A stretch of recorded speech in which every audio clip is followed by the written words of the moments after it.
You are listening to Medicine and the Machine with Medscape Editor-in-Chief Eric Topol and Master Storyteller and Clinician Abraham Verghese as they talk with experts around the globe about the hottest topics in healthcare. This podcast is intended for U.S. healthcare professionals only. Hello, this is Eric Topol for Medscape Medicine and the Machine with my co-host Abraham Verghese. And we have a special thrill today because we have Professor Trish Greenhalgh from the UK to visit with us. And I've been following Trish and her work for many years, but this is the first time I get to meet her, at least through Zoom. So it's really particularly exciting. So let's say welcome, Trish. Well, great. It's great to be here. And thanks for inviting me to be on the show. Yeah, well, it's not a problem when you have somebody with your background to want to talk with you. Let's just review for those who don't know Trish. She's one of the leading primary care academicians in the world. Her background in terms of her education was University of Cambridge, University of Oxford.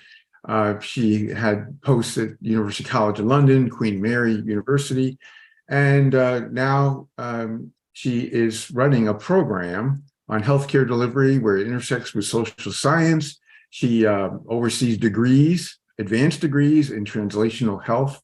And it's just stunning how much contributions you've made during the pandemic. In fact, some of the most extraordinary papers, whether it be on airborne transmission or long COVID and on, it's just amazing. So we're so glad to have you today and kind of get your views about not just the pandemic, but also about, the whole, primary care, how to read a paper, one of your most famous papers, all that kind of stuff. So maybe we can start off with just kind of a general sense. We're 3 years into this mess, and we haven't done all that well in managing this virus. So what are your kind of initial thoughts? Yeah, well, that is the $64,000 question, as they say, isn't it? I was pretty impressed with the Lancet Commission report, which came out in September of this year, 2022, where they identified a number of failures. And actually, it made quite depressing reading. They described the pandemic response as a global failure. And there were a number of things that I think it's worth picking up on. But one of them, one of my favorite topics to talk about, is the failure to recognize that the virus was airborne. And actually, I would say it's more than that. It wasn't just a failure to recognize that it was airborne. It was prematurely assuming that it was not airborne. So people didn't just keep an open mind and say, well, it might be airborne. In general, they assumed it was not airborne. They assumed it was droplet transmitted. And we started off down this path of ritualistic hand washing. Now, hand washing is not a bad idea. I'm a parent. I taught my kids to wash their hands. Of course, it's a good idea to wash your hands. That's not what we're talking about. What we're talking about is closing our minds to the possibility that this virus could travel in the air. And that, I think, got us into a lot of hot water. You had a lovely paper sort of describing why it was that science couldn't get its voice heard properly, and the sort of the political and the social forces that sort of subsumed all this. In fact, I'm just in awe of the way you've been able to dissect out these various components. I mean, it was the first time I'd read a paper that helped make sense of all these dynamics, hopefully serving us well in the next epidemic. And can you talk a little bit about that? Why voices like yours and ours were not necessarily heard early on? Well, we did publish a paper in Wellcome Open Research. I published it with Mustafa Özbilgin and Damian Contandriopoulos. An international group, I suppose. Now, Mustafa is a critical social scientist, and Damien's also a social scientist. And we wanted to apply theories of scientific thinking. So some sociologists, for example, study scientists. They study how scientists get together, how they work, They do anthropology. They come and watch scientists in their labs. People study systematic reviewers as if they're a kind of strange tribe. It was the social science of science where our work was specifically located. And I can actually give you a background to that because, funnily enough, I was attending a WHO committee meeting. I was doing it obviously by Zoom, which is what everyone was doing in the pandemic. And I have a feeling it was in about September or October 2020. And I wasn't a member of that committee. I was there representing a charity, actually. So the charity asked me if I could step in for them because they were doing something else. And so there I was. And I was observing the machinations of this committee. And I was absolutely struck at how they refused to contemplate the possibility of airborne spread. They refused to look at the evidence. And actually, I remember putting links in the chat and getting replies from members of this committee saying, oh, we don't look at that evidence. It's low quality. And I thought, oh, gosh, well, I'm only here as a guest, so I can't report on that. I can't write a paper about that, but I can certainly write a paper taking things that were in the public domain and really unpacking what it was about this particular WHO committee that made them so sure that the droplet theory of transmission was correct, and so sure that the evidence base in favor of that was strong, and so sure that aerosol science, the whole of aerosol science, was both poor quality and irrelevant. And so Damien and Mustafa and myself applied Bourdieu's theory of scientific capital, which is a wonderful theory. Bourdieu was the person who talked about capital in general.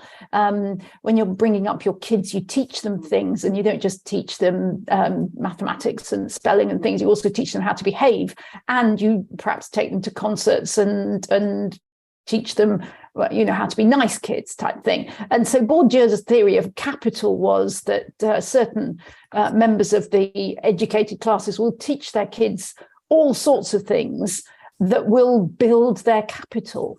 And he also had this idea that scientists build capital in particular disciplinary traditions.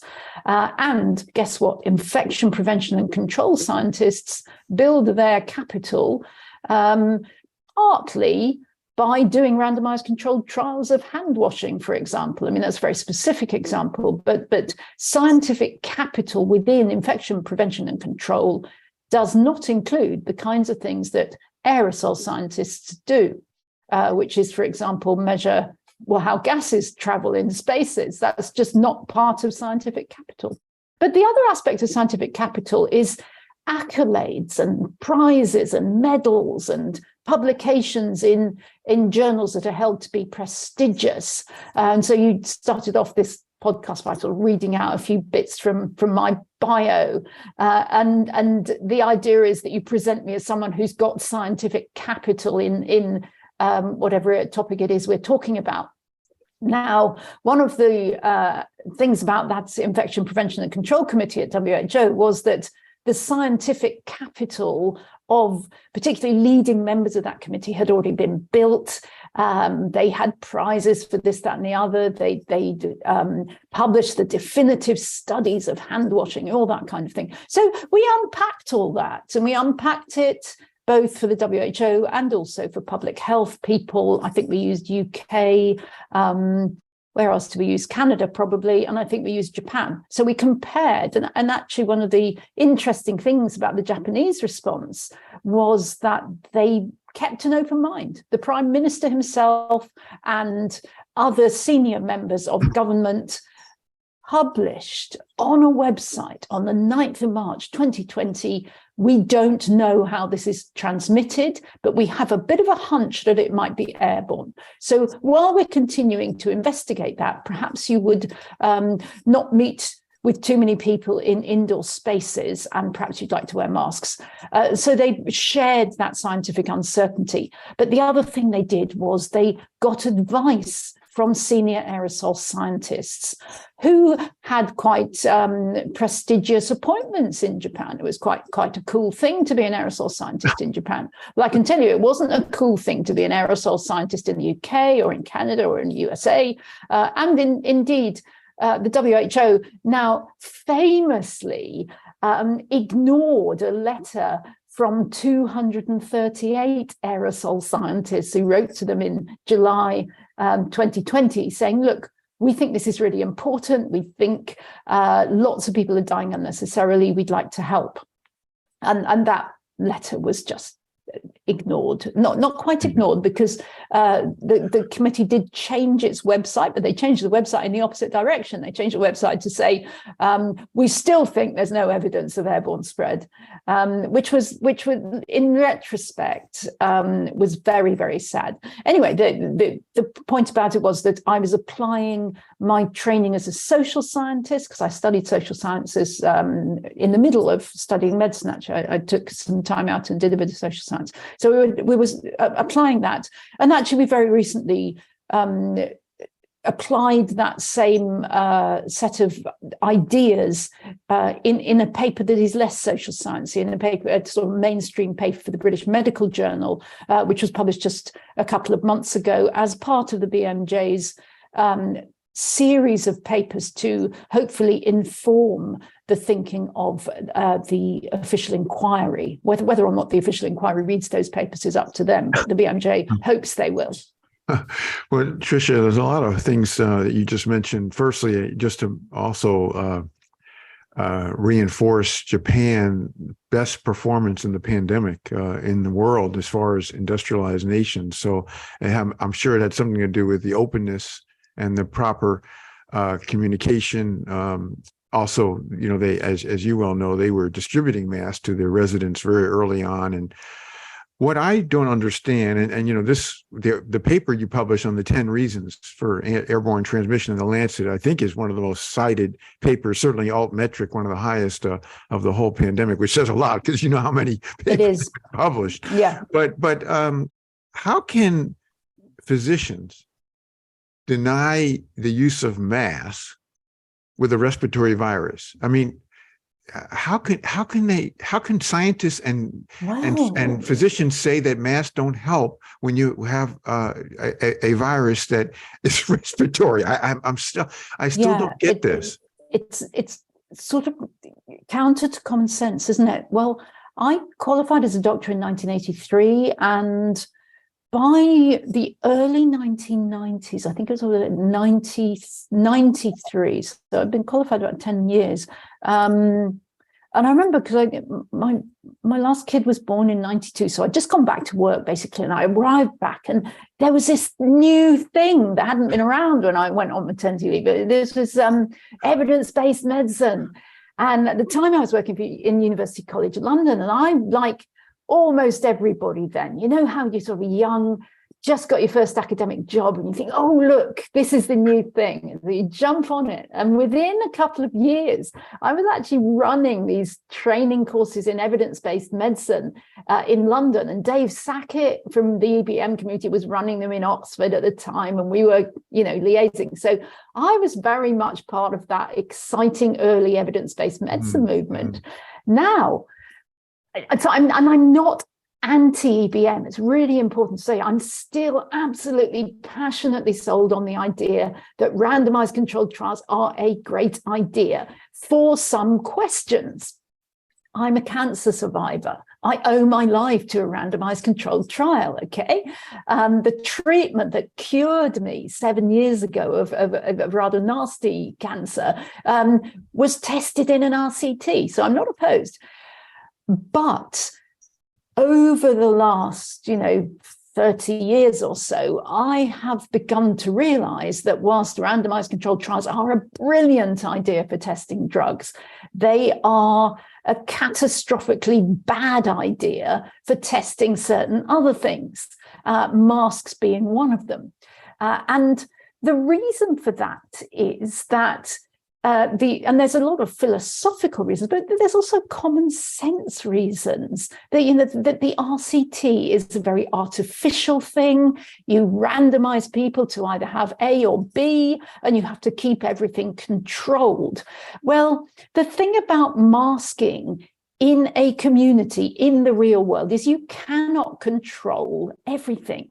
And in fact, you can control very little. If I ask you to give your consent to wear a mask and then come and get tested as to whether you've caught COVID, that's great because you give informed consent. But what about everybody else in the community? You can't recruit everybody you just can't do it. It's just completely impossible. So the only possible thing you can answer in a randomized controlled trial of masking is, does person A wearing a mask prevent person A developing COVID? You can't find out whether person A wearing a mask prevents person B getting COVID because you never consented person B to be part of your trial. It's really that simple. The other reason why these trials of masking are a purely thought experiment is that, guess what? We're in a dynamic system. If we reduce the transmission of COVID by 10%, and that carries on over, I don't know, I'm not very mathematical, but if we say that the doubling time is 9 days, and if we reduce it by 10% every 9 days, it all adds up exponentially. And after a few weeks, you've prevented 40,000 cases. But how can we capture that in the randomized controlled trial design? We simply can't. What we can do is model it, or we can observe what happens in the real world. We can observe, oh, look, in these schools, there were mask mandates and they were enforced, and look how many kids got COVID, et cetera, et cetera. You can do those things. So it's not bad science to look at real world case studies. Mm-hmm. It's not bad science to say, oh, on the 8th of March in Amsterdam, there was a very famous performance of, I think it was the St. John Passion, and 130 people got COVID and 4 of them died. The conductor nearly died. Oh, they were singing. Maybe there was something. Maybe someone who was singing was also transmitting a virus. It's not bad science to speculate that that may have happened, just because it wasn't a controlled experiment. It was a real world experiment, and we should be looking at those. So I think, the question of how come doctors ignored all the evidence around airborne spread, we can trace that back to evidence-based medicine. Without throwing the baby out with the bathwater. It was hardwired into us to say we need a randomized controlled trial for everything. And we didn't get a randomized controlled trial for masks. We didn't get a randomized controlled trial for airborne spread. And so people say, oh, there's no evidence. There's no evidence. Yeah. It's not quite that simple. I'm caricaturing it slightly, but I think that's broadly speaking what happened. And I think, I'm from the same department as the Oxford Centre for Evidence-Based Medicine, and I can confirm that there wasn't a lot of looking at the full range of evidence in favour of aerosol transmission.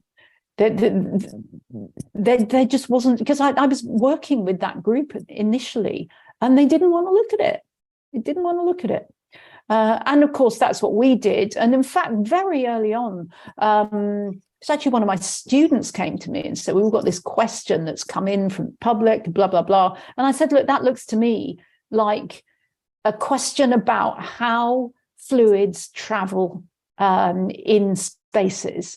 And I can't answer that. You're going to have to find somebody. And so I Googled it all, and I found Lydia Bourdieusian, who was studying. She was a world expert on sneezes, on how sneezes travel. And she would film people and their sneezes. And I thought, gosh, she's published in the New England Journal about sneezing and coughing. And I dropped her an email and I said, would you like to work with us? And I suppose that was my initial introduction. And the rest of the aerosol scientists, who are just great people, yeah, we all met on social media. I must say that I trained in the same era as you did and watched EBM evolve into this sort of an arrogance around it, an arrogance around that viewpoint. And it also came with a dismissal of anything that wasn't quantitative. I mean, qualitative studies of the kind that I do. Yeah. And I was excited to see one of your papers sort of talking about that imbalance of how qualitative science and narrative is dismissed. Talk about it. And yet, we always think of qualitative science as sort of interviewing a few patients or something like that. And I think that can be done well or badly, just like mathematical modeling can be done well or badly, RCTs can be done well or badly. But there's also aspects of basic science are effectively qualitative. I mean, my doctorate was in insulin kinetics, and I had to kind of look at what happened to a protein. I mean, it was all very qualitative. You were looking, you don't know what I did, but there were quantitative aspects, but there was also a lot of thinking, a lot of, talking about mechanisms and theory. And I guess if I'm ever going to use this interview to plug a paper of mine, I would say, and obviously it's written by not just me, but with co-authors as well. It's this paper we published recently in BMJ Evidence-Based Medicine called Adapt or Die. And we put down the gauntlet to evidence-based medicine. You have to adapt or die. You're going to die. And the reason why I thought the editor would probably change that title, but he didn't actually. So what we were talking about was saying, yeah, look, RCT is fantastic, but we need to know the mechanism by which something works. And we went back to Sir Austin Bradford Hill, who led UK's first ever randomized controlled trial of streptomycin for tuberculosis, I think it was, and the Bradford Hill criteria for causation. So on the one hand, Bradford Hill was this kind of blue-eyed boy of the EBM movement because he'd done the first RCT. And on the other hand, he'd actually said, we need to know the mechanism by which it works. So he said, you can have this probabilistic evidence from your randomized trials, but you also need to know how the phenomenon happens. So we were drawing on some work by, I think it was Mike Kelly, Jeff Aronson. They're sort of people from the EBM movement. I know both of them. I think Jeff taught me when I was a student, so he ain't a young man now, because I was at medical school 40 years ago. But they coined this expression, EBM plus. I think it was them. It may not be them, but they certainly used it before I did. EBM plus means all your EBM stuff plus mechanistic evidence, plus evidence of causality. And one of the things about the evidence of causality is that you have to stack it up. There's evidence, there's this kind of evidence and that kind of evidence. Say, for example, the evidence of transmission of SARS-CoV-2. There was those concerts, the super spreader events, the kind of events where lots of people tended to get infected, funerals, basically places where people were indoors singing or chanting. But that alone wasn't enough evidence. There was also evidence of isolating the virus. The first time they isolated the virus, I think, was from the air inside someone's car, because it's a tiny space. And presumably people are breathing away. And there was loads and loads of other kinds of evidence where they connected the ferret cages and the air from one cage went into another cage, and then all the ferrets in the second cage got COVID, all that kind of thing. So you're stacking up lots of different kinds of evidence, and taken together, that evidence builds a case that that COVID is transmitted through the air. The other thing is that there was no disconfirming evidence. Nothing disproved it. People had set up all sorts of studies to disprove this hypothesis, and none of those had demonstrated, had produced disconfirming evidence. I mean, there were certainly failed studies. There were studies where people looked for virus in the air and didn't find it, but aerosol scientists would come along and say, but you haven't done that right. That's just not the way you would find virus in the air, even if there was virus there. And so that kind of critique, the peer review was very important. But certainly the adapt or die paper presented the EBM community with this kind of ultimatum is you're going to have to accept mechanistic evidence, because if you don't, you ain't going to be no help in the next pandemic, waiting for your RCTs. And that's had a mixed response, I have to say. Even the editor was nervous. The editor is a nice man. He tweeted about our paper. He said, here we go, adapt or die. And then he got slammed by all these EBM diehards on Twitter. So he deleted his tweet. I think he regretted publishing it. And certainly one of the reviewers, who I didn't think really understood the paper. We spent a long time responding to the reviewer 2, and then reviewer 2 was invited to publish a rebuttal in BMJ evidence-based medicine. So if you want to read the counter argument to what we presented, it's also been published. But personally, I don't think he actually takes apart our argument. He just restates that EBM is what it is. And I think in a way, if that's the best that EBM can do to argue against the need for mechanistic evidence, then we rest our case. Yeah, well, I think you've made that one very solid. And I wanted to just change a little bit to the other big topic that we could get in today, which is related, because if you get an infection, you can get long COVID. And that reason I bring that up is, one of the things that you're really a proponent, standout, is humanistic qualities of medicine. As you mentioned, and as we know, your program is integrating social science with the traditional interdisciplinary aspects of biomedicine.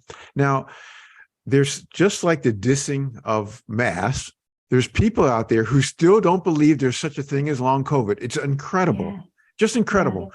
And I want to get your views about this, because I don't understand. There's been now so many reports, so many millions of people around the world are suffering significant disability. Yep. And there still continue to be all these people saying they're making it up. They're just depressed or whatever. Can you address that?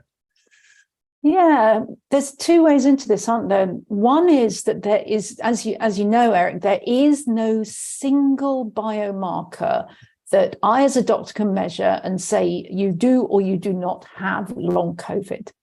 Now, but it isn't unique. Long COVID isn't unique as a condition in that, but if you go into hospital with chest pain, and you say, I've got chest pain, they'll do you a high sensitivity troponin, and they'll tell you whether you're having a heart attack or not. So we are quite used to the idea of being able to do a test that will discriminate reasonably well with people who've got the condition from people who haven't got the condition. We can't do that with long COVID.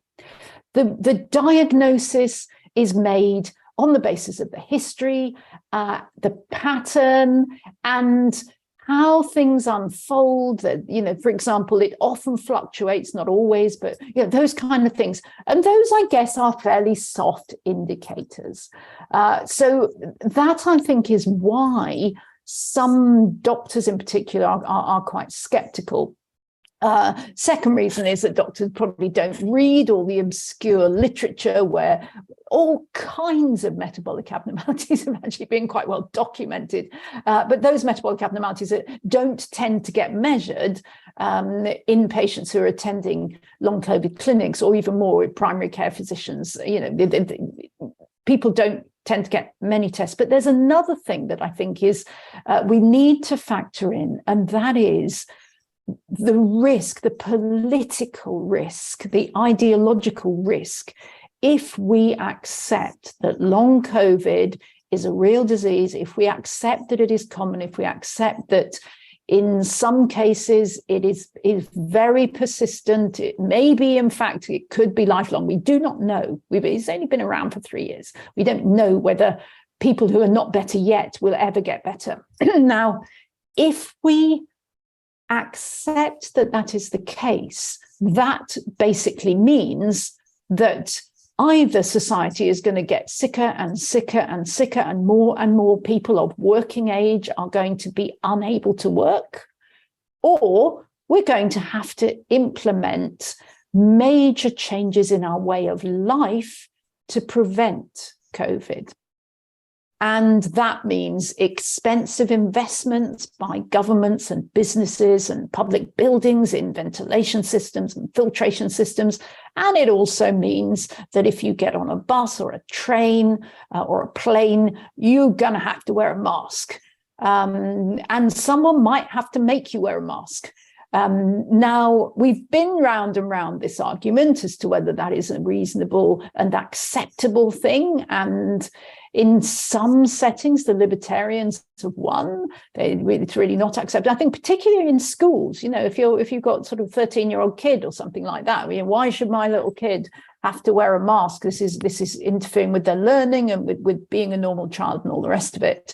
But if that kid catches COVID, brings it back and gives it to the dad or the granddad, and they develop long COVID, we have to contemplate that this is going to be a major impact on society, which isn't going to go away. It's not like, the 1919 pandemic flu that just sort of was with us for a season and then died out.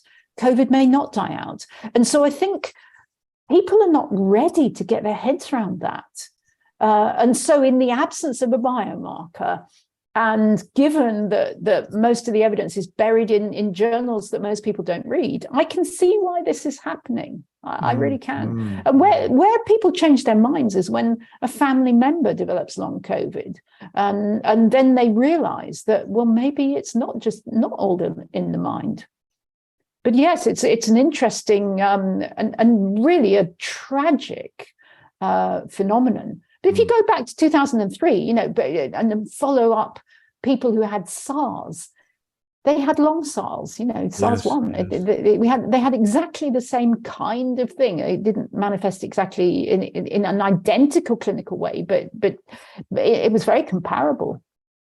What it's also very comparable to is chronic fatigue or myalgic encephalopathy, in the sense that it's hard to define. You have a lot of disbelievers and people who are skeptical, and then you have patients who become rabid, fanatics and angry if you dismiss any of their symptoms. It's become very charged, the whole field of long COVID, I think. It is very charged. And I think I'm not an expert on CFS, ME. I think there are certainly parallels, but I think there are also some differences. And, people with a specialist interest in CFS-ME would know more than I do. But certainly one of the things that is similar is what the patients call gaslighting, the idea that doctors say to them, there's nothing going on here. You could just sort yourself out, man up or whatever. And that's deeply insulting for a patient. We've got patients on we're doing a study called Locomotion. We've got patients on our advisory group who've got long COVID. And we have long conversations with them about the kind of mind-body link, because what we're not saying is that there's no mental component. I once had fatigue after a viral illness. It only lasted a month, but it was long enough. But I remember feeling pretty miserable and depressed about it, and all that kind of thing. So was that depression, or not really depression, I was miserable. Was that due directly to the virus, or was it a mental reaction to the fact that I couldn't do the normal things that I wanted to do? And I still don't know the answer to that. But actually, once my chronic fatigue got better, my mental health improved quite quickly as well. And I think the idea that we would split it into bodily symptoms and mental symptoms, it doesn't work like that, because you're one person, and we treat the whole person. No question about that. Before we wrap up, I wanted to get your views on one other matter that brings us together, which is communication. Just from our discussion today, I would have guessed a lot of this, but just from our discussion, I now can diagnose that you're one of the most clear-eyed, persuasive physician researchers I've ever met. Okay. But also, you're very active on Twitter. Twitter is in the midst of what appears to be a self-destruction act by Elon Musk. It has served as a very, I think, important way to exchange information and, whatnot, to not just the medical community, but to the public as well. So what are we going to do now? What has been your experience with that platform, and what's your plan? Yeah, great question. Twitter is the town square. I think not just my COVID work, but my work on a lot of different scientific topics has been greatly informed and enriched by a dialogue that is directly with the public, with the lay public. I tweet about my scientific work, other scientists follow me, medical journals follow me, politicians follow me, but citizens and patients follow me, and everybody chips in. And actually you have to be quite brave and quite humble to share your ideas with the lay public, because guess what? They're just, just like kids, that's not true. But the idea that when you've got a kid who's asking, hey, why does the sun rise? And you think, oh, I thought I knew that. And you try to explain it. And so people who are asking the naive questions can often make you realize that you don't understand your science as much as well as you thought you did. And it helps. I've always found it really just useful and helpful. And people say, why do you waste your time on Twitter? I say, Twitter saves me time. It saves me time. Anyway, what's happening? Well, Twitter isn't dead yet. Right. I put out a tweet this morning, and it was all about an argument I was having with a reviewer, because the reviewer said, you don't need any theory. Why are you going on about theory? Well, where's your evidence that theory helps? And I put out a tweet and I said, can people help me? And there's this wonderful response thread now with about 50 suggestions linking to articles that have demonstrated the usefulness of theory. And so that's a nice thread, and I've already sent it to my students. So Twitter isn't dead yet, but it is true that for all sorts of reasons, it looks like the moderation of Twitter is being compromised. There's going to be far fewer people going in there and checking whether things are correct, whether they're reasonable. I've certainly had some shocking, slightly pornographic images cross my timeline in the last few days, which I haven't seen for quite a long time. So I wonder if that's also going to get worse. I'm staying at the moment. Someone said, stick around and fight like a Ukrainian. And I rather like that. That's good. I like that. I hadn't heard that. It's really good, isn't it? Yeah. I have also joined Mastodon, but I'm not really very active there at the moment, because the thing about Mastodon is I can link with fellow scientists, but I can't get that immediate dialogue with the public. Right. I also have about 2,000 followers on Mastodon and about 175,000 followers on Twitter. So at the moment, it's still a kind of, I get more response on Twitter. Sure. And also it's easier to use. There's been a lot of work on that platform that's made it very, very easy to use, easy to tailor, easy to curate. You can get your threads, all that kind of thing. But actually, what I think will probably happen is that it will go into a dip. It may get sold. Somebody might get a bit bored with this new toy, and then it'll revive again. I actually think it's going to pick up. Maybe that's because I'm an optimist. Yeah. Well, I want to say what a pleasure it's been to hear you. And I think one of the dangers of medicine is that we get more and more specialized. We put blinders on, and your career and your publications are just a wonderful reminder that it's art and science, and we've got to train our trainees to keep that in mind and be open to all the sciences out there other than medical sciences to inform our practice. So thank you for. Yeah, I mean, I'd agree with that. It's a shame, Trish. You're just too logical, You Am I logical? You're too reasonable. I mean, my goodness. Well, there's a lot of common sense, actually, Eric. It's worth picking that up, because one of the things that I'm getting into is the philosophy of pragmatism. And pragmatism really is about common sense. It's the philosophy of common sense and being confident to keep in touch with your common sense self. So yeah, I would sign up to that without a doubt. No, you're a model for that and for so much. We've learned a lot from you and about you through the pandemic. And obviously your career spans far greater than that. Your impact across medicine has been profound. So thank you for joining us. It's been a real treat. I know the Medscape audience will thoroughly enjoy this. And I hope we'll be able to reconvene with you and happier times when the pandemic is largely behind us and we get into other things like your contributions, how to read a paper and all these other things over the years. But thank you, Tricia. Really, this has been so much fun. Thank you. Great. Well, thanks for having me.